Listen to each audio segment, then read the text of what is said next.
O que é intocável na política e na economia? Na lógica da democracia e do interesse público, nada. Eu tenho muitas histórias. Aprendi em São Paulo. Represento aqui todas as mulheres. A decisão do presidente Jair Bolsonaro de anunciar a troca do presidente da Petrobras causou um forte movimento de crítica ao governo de que ele não estaria honrando sua promessa de política liberal na economia, de que estaria cedendo ao intervencionismo que no passado foi trágico para o país e para a própria estatal. A razão para a troca de comando da empresa seria justamente o custo dos combustíveis em alta no Brasil, visto que a Petrobras pratica preços internacionais independentemente da realidade brasileira.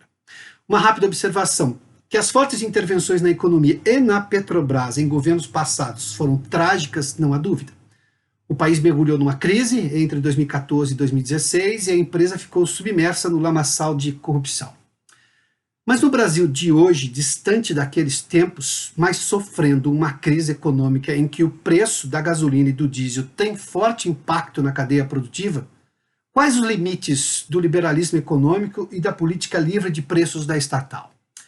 A nova lei das estatais, concebida para blindar as empresas da política baixa e a política de preços livres para os combustíveis, recuperaram sim a Petrobras e a economia brasileira. É um fato. Mas quais seriam as justificativas para que, diante da nova realidade brasileira, desta crise pós-pandemia, isso não seja reavaliado com cuidado e, claro, também com limites? Primeiro que o liberalismo na economia não é religião, por isso não tem dogmas. É sim uma teoria econômica e por isso tem teses. Isso já seria o suficiente para que qualquer mudança de rumo ou intervenção dentro da política econômica liberal não seja automaticamente considerada danosa. A vida é pulsante e cada tempo tem suas dores. Aos fatos, então. O preço do barril do petróleo subiu muito no mercado externo e nós não temos controle sobre isso. É conhecido. Internamente, o dólar se valorizou muito na pandemia e antes disso, o Banco Central, por uso excessivo da teoria do câmbio livre, liberalismo econômico, não conteve a especulação distorsiva antes da pandemia e depois a desvalorização ainda maior do real piorou as coisas. As reformas não andaram como deveriam andar em 2020 e fato é que a Petrobras compra um dólar caro aqui dentro para comprar um barril de petróleo também caro lá fora. Pela lógica de repasse do preço, manda a conta toda para o consumidor.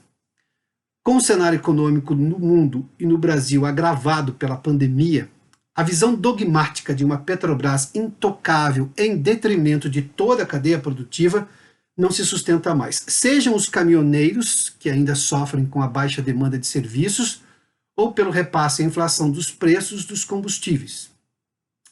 Veja como as coisas se comunicam.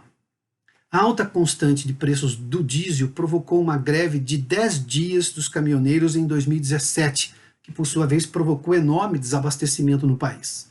A Petrobras era usada antes de 2017 para o governo controlar a inflação via controle dos preços da gasolina e do diesel. É óbvio que não se pode mais usar a Petrobras, que já deveria ter sido privatizada, como marionete de governos de plantão.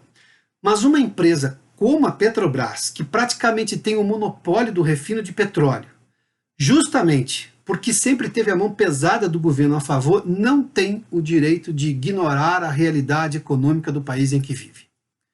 O problema dos caminhoneiros, os maiores clientes finais da companhia, diferentemente do que pensa o ainda presidente da Petrobras, é sim também da empresa.